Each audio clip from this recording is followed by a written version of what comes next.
बिस्मिल्लाहिर्रहमानिर्रहीम। Welcome back to my YouTube channel. आज जो हमारा नेक्स्ट टॉपिक है इसका नाम है सेल स्पेशलाइजेशन। अच्छा बेटा, सेल स्पेशलाइजेशन क्या है?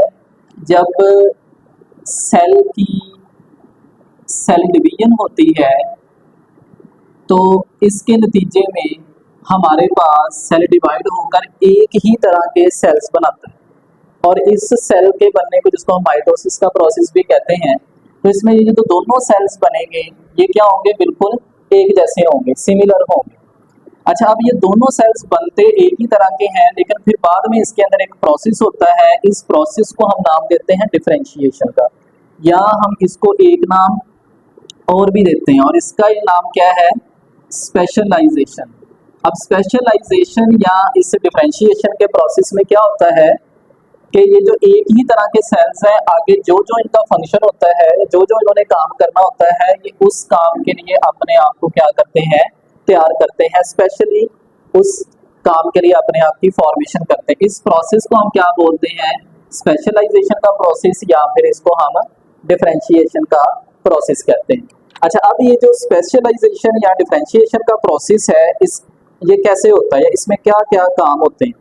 इसके अंदर सबसे पहले तो सेल अपने स्पेसिफिक साइज को मेंटेन करेगा, तो हम इसको कह सकते हैं कि स्पेशल साइज के अंदर आएगा। जैसे जिसका जो काम है उस तरह का साइज अपना लेगा। फिर दूसरा, ये अपने अंदर क्या काम करेगा? ये उसी तरह का स्पेसिफिक अपना स्ट्रक्चर भी बनाएगा जहां पर इसने काम करना होगा। उस काम के लिए जिस तरह का स्ट्रक्चर रिक्वायर होगा, ये उस तरह का अपना स्ट्रक्चर बनाएगा। अच्छा, फिर तीसरा जो ये काम करेगा या अपने अंदर जो चेंज लेकर आएगा, वो क्या लेके आएगा? अपने मेटाबॉलिक फीचर्स के अंदर ये बेहतरी लेके आएगा। मतलब जिस जगह का ये सेल होगा उस वाली अपने अंदर खसूसियत लेके। जैसे ये ब्रेन का सेल है तो ये अपने अंदर इंफॉर्मेशन, सेंसरी इंफॉर्मेशन इसने रिसीव करनी है या इंटरप्रिटेशन का काम करना, उस तरह के अपने अंदर फीचर्स क्रिएट करने की कोशिश करेगा जो जिस जगह का होगा। जैसे आपकी लेग्स का है, उसने पूरी बॉडी का वजन उठाना है, तो लेग्स के जो सेल्स होंगे ये अपने आप को उस तरह से तैयार करें। अपने जो डिफरेंट ऑर्गन्स हैं आपकी बॉडी के, वो जो जो उन्होंने काम करने होंगे उस तरह से अपने अंदर क्या लेके आएंगे? स्पेशलाइजेशन लेके आएंगे। अच्छा, फिर नेक्स्ट अब हम कुछ इसके देख लेते हैं कि जो स्पेशल सेल्स बनते हैं डिफरेंशिएशन के नतीजे में वो कौन कौन से हैं। तो जो आज हमने पढ़ने इसमें है सबसे पहले मीजोफिल सेल। अब मीजोफिल सेल्स को पढ़ने से पहले थोड़ा सा हम जरा इसका स्ट्रक्चर देख लेते हैं। ये हमारे पास एक लीफ है, पत्ता है। अब पत्ते को जब हम थोड़ा सा जरा बड़ा करके देखते हैं, माइक्रोस्कोप की मदद से देखते हैं, तो कुछ ये वाला स्ट्रक्चर हमारे सामने आता है। ये जो इसकी ऊपर वाली आपको सेल्स की लेयर सी नजर आ रही है, इसको हम नाम देते हैं अपर एपिडर्मस का। ऊपर वाली लेयर का क्या नाम हो जाएगा? अपर एपिडर्मस। फिर इसी तरह से ये वाले जो हमारे पास सेल्स हैं, इनको हम क्या नाम देंगे? ये हमारे पास जो सेल आ जाते हैं इनको हम नाम देते हैं मीजोफिल सेल्स का। इसी तरह से ये जो नीचे आपको एक लेयर नजर आ रही है, इसको हम नाम देते हैं लोअर एपिडर्मस का नाम देंगे। और ये जो यहाँ पर आपको नजर आ रहे हैं, इनको हम नाम देते हैं गार्ड सेल्स का नाम देते हैं। अच्छा, अब इसके अंदर जो सबसे पहले हमने जिस चीज को डिस्कस करना है वो हमारे पास क्या है? Mesophyll cells. कि ये जो मीजोफिल सेल ये जो आपको इधर नजर आ रहे हैं पत्ते के अंदर, इनका क्या फंक्शन होता है? सबसे पहले तो बेटा जो मीजोफिल सेल्स हैं, ये पत्ते को जो ग्रीन कलर मिल रहा होता है वो किसकी वजह से मिल रहा होता है? Mesophyll cell. वो क्यों मिल रहा होता है? क्योंकि ये जो हमारे पास लीव्स हैं, इनके अंदर कौन सा प्रोसेस होता है? फोटोसिंथेसिस का प्रोसेस हो रहा होता है। जब सूरज की लाइट आके पत्ते के ऊपर पड़ती है तो इसमें एक प्रोसेस होता है फोटोसिंथेसिस। अब ये जो फोटोसिंथेसिस का बेटा जो प्रोसेस है, ये कहाँ पर हो रहा होता है? ये क्लोरोप्लास्ट के अंदर हो रहा होता है। अब इसी तरह से ये जो क्लोरोप्लास्ट है, इसके अंदर एक ग्रीन कलर का पिगमेंट होता है जिसको हम क्या नाम देते हैं? क्लोरोफिल का नाम देते हैं।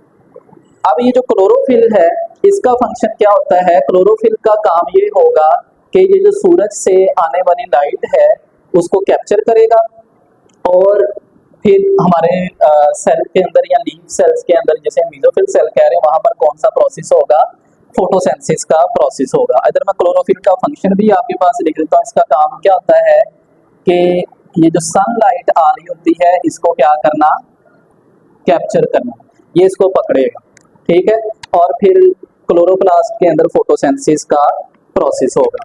तो ये हमारे पास सारा क्या है, इन सेल्स के अंदर हो रहा होता है, जैसे हम क्या बोलते हैं, मेसोफिल सेल्स का नाम देते हैं। अच्छा, अब इसी तरह से हमारे पास जैसे कि मैंने बनाए हैं अपर एपिडर्मस है और ये हमारे पास क्या है, लोअर एपिडर्मस।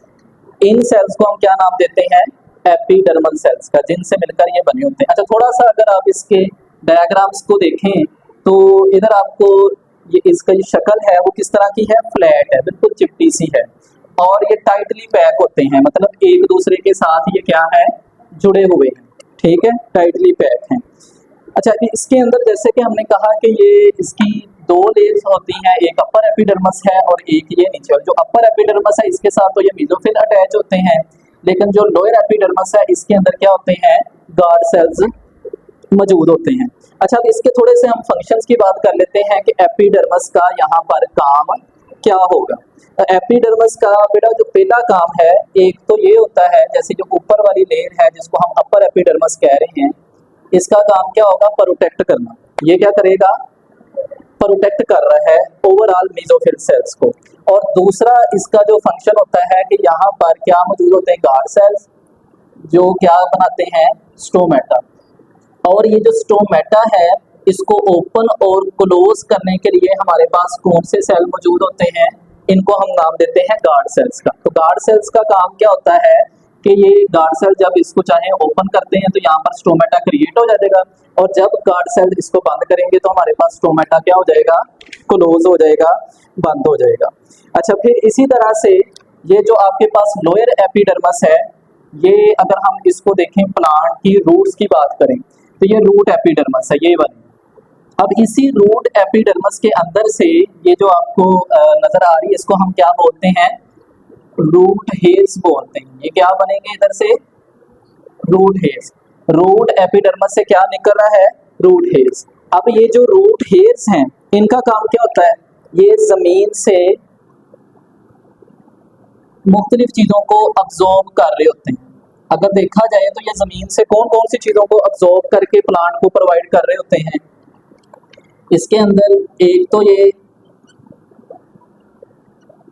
मिनरल्स को अब्जॉर्ब कर रहे होते हैं, दूसरे नंबर के ऊपर ये जमीन के अंदर से किस चीज को अब्जॉर्ब कर रहे होते हैं, वाटर को। तो इन चीजों को ये रूट हेयर्स अब्जॉर्ब करेंगे और अब्जॉर्ब करके आगे रूट्स को देंगे जो क्या कहलाते हैं, रूट एपिडर्मस, और यहाँ से आगे फिर ऊपर दे दिए जाएंगे प्लांट सेल के अंदर, पूरे प्लांट्स को प्रोवाइड किया जाएगा मिनरल्स भी और वाटर भी। आई होप सो कि आप लोगों को समझ आई होगी। Thank you and